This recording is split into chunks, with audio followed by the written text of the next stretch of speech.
একদিন এই ছোট্ট ইঁদুরটা ঘুরতে ঘুরতে জঙ্গলের মধ্যে একটা সুগন্ধযুক্ত ফুল পেয়ে যায়, যা দেখার পর সে অনেক খুশি হয়ে সেই ফুল গাছে পানি দেওয়ার জন্য জলদি করে পানির কেটলি আনার জন্য ঘরে চলে যায়। কিন্তু সে ফিরে আসলেই দেখতে পায় সেই ফুলটা গায়েব হয়ে গেছে। এজন্য সে প্রত্যেকটা কোনায় কোনায় সেই ফুলটাকে খোঁজার পরেও ফুলটাকে খুঁজে পায় না। ঠিক তখনই একটা নীল পাখি সেখানে চলে আসে।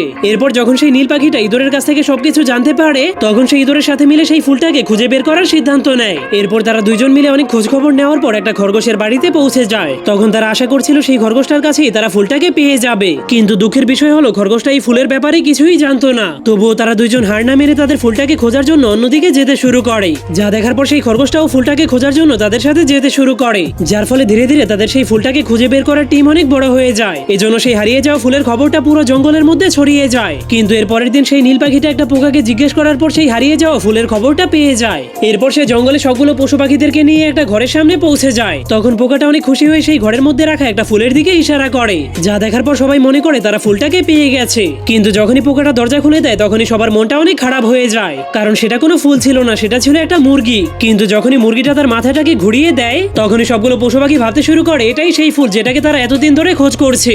এই জন্য সবগুলো পশু পাখি অনেক খুশি হয়ে তাকে ধরার জন্য তার উপর আক্রমণ করে দেয়। কিন্তু সত্য ঘটনাটা জানতো শুধু সেই ছোট্ট ইঁদুরটাই। এই জন্য সে সবাইকে থামানোর চেষ্টা করে, কিন্তু পশু পাখিদের পায়ের নিচে পড়ার কারণে তার অবস্থা অনেক খারাপ হয়ে যায়। এরপর সবগুলো পশু পাখি মিলে মুরগিটাকে ধরে তাকে শাস্তি দেওয়ার জন্য আদালতে নিয়ে যায়। তখন সবগুলো পশু পাখি মিথ্যা সাক্ষী দিয়ে পুরো মামলাটাকেই ঘুরিয়ে দেয়। এই জন্য সেই ছোট ইঁদুরটা সত্যি কথা বলে সেই আসল ঘটনাটা সবাইকে বোঝানোর চেষ্টা করে, কিন্তু কেউই তার কথা বিশ্বাস করে না। এই জন্য জজ সাহেব সবগুলো সাক্ষীকে গুরুত্ব দিয়ে সেই মুরগিটাকে মৃত্যুদণ্ড দেওয়ার আদেশ করে, যার কারণে দুইজন জল্লাদ মিলে সেই মুরগিটার গলা কেটে তাকে মৃত্যুদণ্ড দিয়ে দেয়। এরপর সবকিছু শেষ হয়ে যাওয়ার পর তারা সেই ফুলের মতো মাথাটাকে ইঁদুরটাকে দিয়ে দেয়। এরপর সবগুলো পশু পাখি চোরকে মৃত্যুদণ্ড দিতে পেরে অনেক খুশি হয়ে হাসতে শুরু করে দেয়। কিন্তু কেউই আসল ঘটনাটা দেখেনি যে সেই জল্লাদ শিয়ালটা মুরগিটাকে খাওয়ার জন্য রান্না করতে শুরু করেছে। শুধুমাত্র সেই বোকা ইঁদুরের একটা ফুলের জন্য সেই বেচারা মুরগিটাকে মরতে হলো।